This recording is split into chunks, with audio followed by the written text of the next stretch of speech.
Coucou, c'est Katia, j'espère que tu vas bien, bienvenue dans ce nouveau vlog. Donc je reviens de mon petit footing du matin, il fait hyper beau. Et j'avais envie de te faire cette vidéo parce que ça me semble important en fait de te partager ça tout simplement. Le truc c'est que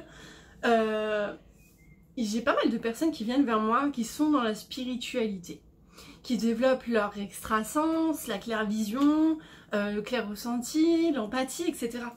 Et ils pensent que c'est ça la vie en fait, que c'est avoir foi et c'est tout.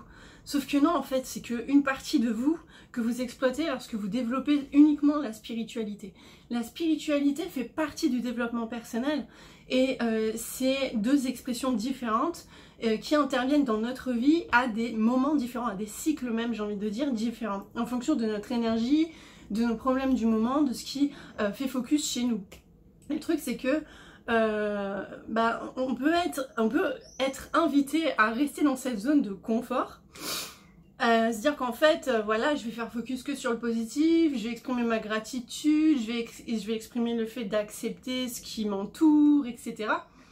Mais en fait la vie c'est pas juste ça en fait, il y a plein d'autres domaines à développer, à travailler, parce que vous n'êtes pas seulement là pour contempler en fait. Vous avez une mission qui est beaucoup plus grande, beaucoup plus forte que ça, et la spiritualité va vous aider justement à mettre le point dessus, à créer votre identité, à façonner votre âme, mais en aucun cas ça va vous aider à incarner, à prendre des décisions, etc. Parce que ça fait partie de l'ordre du libre arbitre, et c'est à vous de choisir vos devoirs, votre mission. En fait c'est à vous de choisir comment vous voulez exprimer la personne que vous avez envie d'être. Et je vous invite vraiment à voir la personne que vous avez envie d'être, où elle est, dans quelle situation géographique, dans quelle situation financière, etc. et d'agir comme cette personne-là. Et là, oui, vous allez me dire, ça fait peur, mais c'est l'intérêt du développement personnel, c'est d'affronter ces peurs. Parce que ta première mission, dans ton premier cycle, c'est bien de te construire et de te libérer de tes blocages et de tes résistances. Et de traverser tes blessures.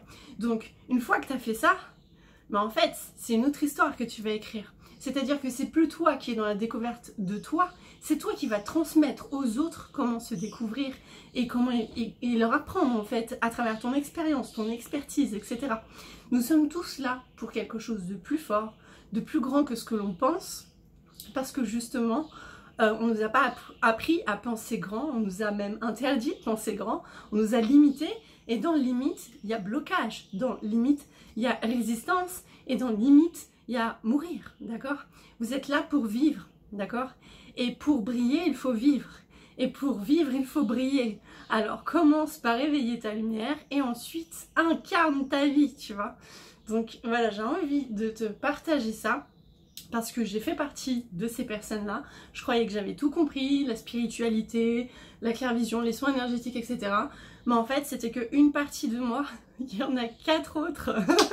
Donc apprenez à développer ça et vous serez capable de faire bien plus grand que ce que vous pensez à cet instant présent. Je vous fais de gros bisous et rêvez grand, agissez comme la personne que vous voulez être.